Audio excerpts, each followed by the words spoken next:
안녕하십니까.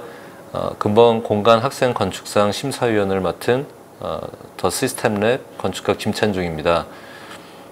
제가 쓴 해제를 여러분들이 다 충분히 좀 숙지하시고 이해하셨을 거라 생각하지만 제가 몇 가지 관점에서 조금 더 드리고 싶은 말씀을 이 기회를 빌어서 말씀을 드리도록 하겠습니다.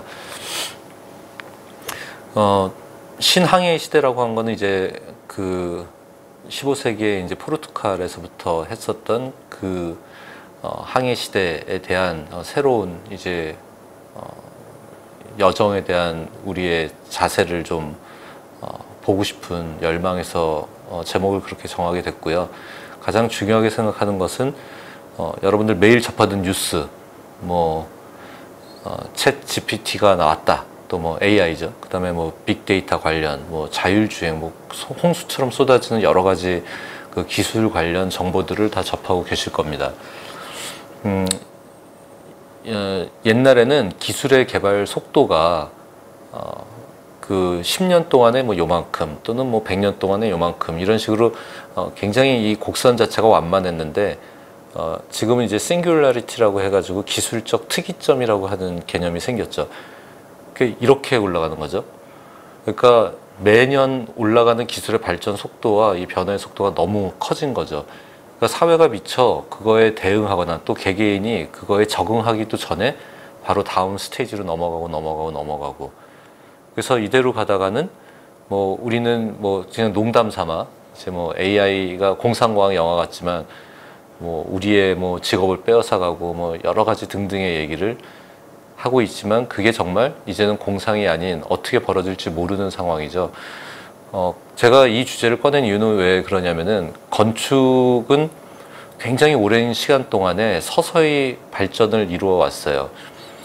그건 사회의 발전 속도와 거의 템포를 같이 맞춰갔었는데 이 기술적 특이점의 시대로 기술의 발전 속도가 너무나 급격해지면서 사회의 발전 속도도 같이 따라가는데 물리적인 공간을 만들어내는 건축가의 작업의 영역은 그 속도를 사실 따라가고 있지 못하고 있죠. 우리는 여전히 콘크리트와 벽돌과 나무를 가지고 열심히 안전한 공간을 만들면서 사람들의 삶을 담으려고 하는데 사람들의 삶 자체가 기술의 변화에 너무나 급격한 영향을 받으면서 그 라이프 스타일 자체가 너무 빠르게 바뀌어가는 거에 우리는 지금 어떻게 해야 될지 잘 모르는 상황에 접하게 된 게 사실입니다. 그래서 제 문제의식은 여기서부터 출발을 하는데요. 건축이 그래서 제가 글에서도 썼지만 선발 산업이 아니라 후발 산업이다라는 건 나쁜 의미로 한 게 아니고요. 그 역사적으로 모든 그 산업의 형식들이 어느 정도 일반화된 다음에 그 부산물들이 그 공간이라는 곳으로 다 모이게 돼 있습니다. 그래서 그 공간에 만들어지는 결과물이 사실은 그 이전에 산업들이 검증받은 결과들이 건축 공간으로 다시 모이게 되는 거고요. 이거를 하나의 예를 들어서 좀 설명을 해드리자면은 우리가 이렇게 커튼월, 유리 커튼월이라고 하는 게 있죠. 거기에 보면은 유리를 잡기 위한 가스켓이라고 고무를 이렇게 그 밀폐시키는 그 부품이 있죠. 근데 이런 부품도 사실 건축에서 먼저 나온 게 아니라 자동차 산업, 항공 산업 이런 데서 먼저 개발이 되고 그런 부분들이 나중에 건축으로 자연스럽게 이식이 되게 됩니다. 자, 그러면 지금 우리가 지금 이 모든 새로운 기술들의 지향점이 또 어디에 있나를 생각을 해보면은 사실은 새로운 땅을 찾기 위한 작업에 많은 기술들의 궁극의 목적이 있어요. 그게 바로 이제 지구를 넘어서서 우주라는 세상을 봐야 되는 시점이 된 거고, 여러분들 잘 아시는 일론 머스크 같은 사람들은 한 번 쏘고 버리는 우주선이 아니라 스페이스 X 프로젝트라고 해가지고 이제 계속 인공위성을 한 번에 600개 또는 800개 정확히 숫자는 기억이 안 납니다만 계속 인공위성을 한 번 발사할 때마다 수백 개씩 궤도에 올릴 수 있는 로켓을 개발하는 일을 하고 있죠. 이거는 사실 굉장히 중요한 의미가 있거든요. 우리는 그냥 단순히 저런 굉장히 천재적인 또는 광적인 어떤 사업가가 저걸 굉장히 쇼잉한다고 생각하실 수 있을지 모르지만은 그 이면에는 이 지구의 궤도에 인프라를 하나 깔겠다는 거거든요. 그 사람이 목표로 하는 게 거의 10,000개 이상의 인공위성을 저고도 지점에 다 까는 게 이 사람의 목표예요.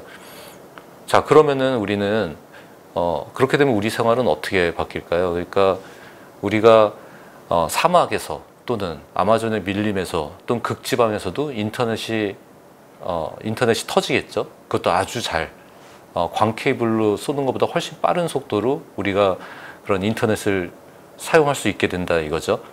그러면 이게 또 뭘 의미하느냐? 자율주행 시스템도 이런 데 연동이 돼 있거든요. 실시간으로 움직여야 되는 그 차량의 정보가 바로바로 클라우딩이라고 해가지고 잘 아시겠지만은 새로운 어떤 서버에서 검증이 되고 그 데이터가 다시 와서 자율주행을 완성하는 데는 이 지구 궤도 위에 띄워놓는 이 엄청난 위성의 역할이 어마어마하게 중요하게 이제 작동을 할 거라는 거죠. 그러면 이제 자율주행은 사실은 1960년대부터 그 시나리오는 있었어요. 시나리오는 있었지만은 그건 상상 속의 시나리오였고, 이제는 말씀드린 그 기술적 특이점으로 인해서 실제로 우리 생활에 들어올 수 있는 지점이 돼 갔다는 거죠. 그러면 이제 지금 각국이 우주를 향해서 뭔가 액션을 취하는 이유는 옛날과는 많이 다릅니다. 실질적으로 지구 안에서 해결할 수 없는 거를 우주에서 해결할 수 있는 방법들을 굉장히 찾고 있는 거고, 그게 이제 산업의 전방위적인 변화를 갖고 올 거다. 그래서 화성에 인간을 보낸다라는 게 그냥 어떤 하나의 그런 동화 같은 이야기가 아니라 이거는 나름 굉장히 치열한 지점들이 있다는 거죠. 그리고 그걸 위해서 모든 기술들이 다 노력을 하고 있어요. 방금 말씀드린 어떤 통신에 관한 부분도 그렇고, 또 인공지능도 당연히 그 부분에 있어서 엄청난 영향을 미칠 거고, 화성까지 가는데 우리가 짐을 바리바리 싸가지고 뭐 먹을 거랑 해서 가져갈 게 아니잖아요. 그러니까 이제 식품이나 이런 데서도 배양, 그러니까 가는 동안에 계속 그 안에서 음식물을 생성할 수 있는 기술이라든지, 여러분들 뭐 3D 프린팅으로 우주에서 피자 만들고 이런 거 아마 옛날에 뉴스에서 보셨을 텐데, 이런 것들이 일련에 정말 우리가 새로운 땅을 향해서 가기 위해서 우리가 준비해야 되는 엄청나게 많은 기술적인 이야기들의 아주 단편적인 것들이 우리한테 그냥 그 단편적인 정보로 들어오지만, 궁극적으로는 그렇게 하기 위해서 인간이 오랜 시간을 우주를 가서 거기에 도착한다라고 했을 때 무엇이 필요할까를 생각해 보면은 어마어마하게 많은 분야의 아이디어들이 필요합니다. 왜냐하면 사람이 직접 살아서 거기에 가서 생활로 다시 돌아와야 되니까.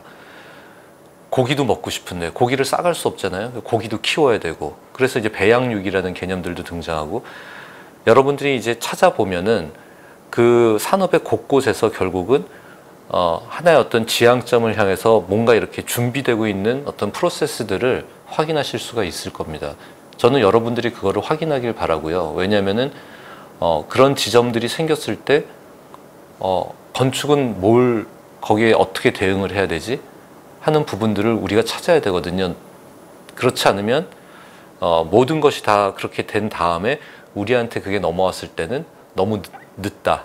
왜냐하면은 이 속도가 우리가 상상할 수 없을 만큼 빠르게 가고 있기 때문에 우리가 다른 산업에서 일어나는 일들을 여러분들이 면밀히 보고, 그 다음에 그 과학적인 결과, 그 다음에 이런 걸로 인해서 예측되는 현상들을 여러분들이 같이 고민을 할 수 있어야만 우리가 앞으로 건축을 하는 데 있어서 이 어떤 식으로 대응할 수 있는가, 또는 어떤 식으로 우리가 준비할 수 있는가에 대한 기본적인 소양을 우리가 만들 수 있을 거라고 생각을 합니다.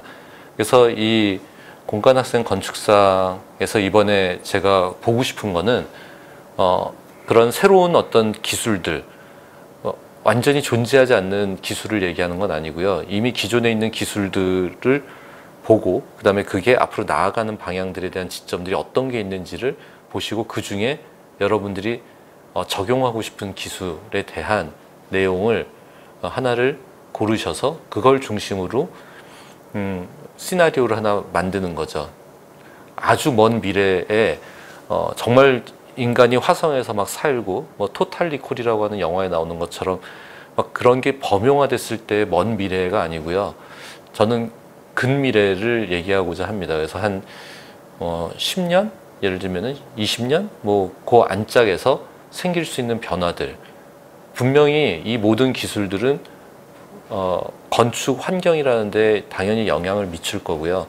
그게 이런 식으로 영향을 미칠 것이다 라고 하는 여러분의 상상력이 좀 더 더해져서 과학적 근거의 베이스를 둔 상상, 그 새로운 항해 시대를 꿈꾸면서 그 상상을 여러분들이 한번 만들어 보는 것이 이번 그 공간 학생 건축상에서 주요한 논점이 되겠습니다. 그래서 여러분들이 주의하셔야 될 부분은 너무 건축적이라고 생각하는 그 생각에서 잠시 좀 벗어났으면 하는 게 제 바람이고요.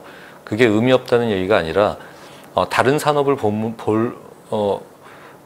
관찰함으로써 건축을 좀 다른 각도로 보는 중요한 계기가 됐으면 좋겠습니다. 그래서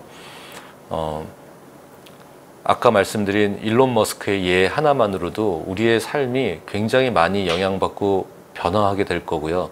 그런 상황에서의 건축의 방식도 분명히 지금과 같지 않을 그런 부분이 있겠죠. 그래서 그게 완전히 정말 새로운 건축의 탄생 이런 개념으로 생각하시지는 않아도 될 것이라고 봐요. 왜냐하면은 저는 SF를 굉장히 좋아하는데 여러분들도 SF를 보시면은 공존을 하고 있다는 걸 아실 거예요. 공존.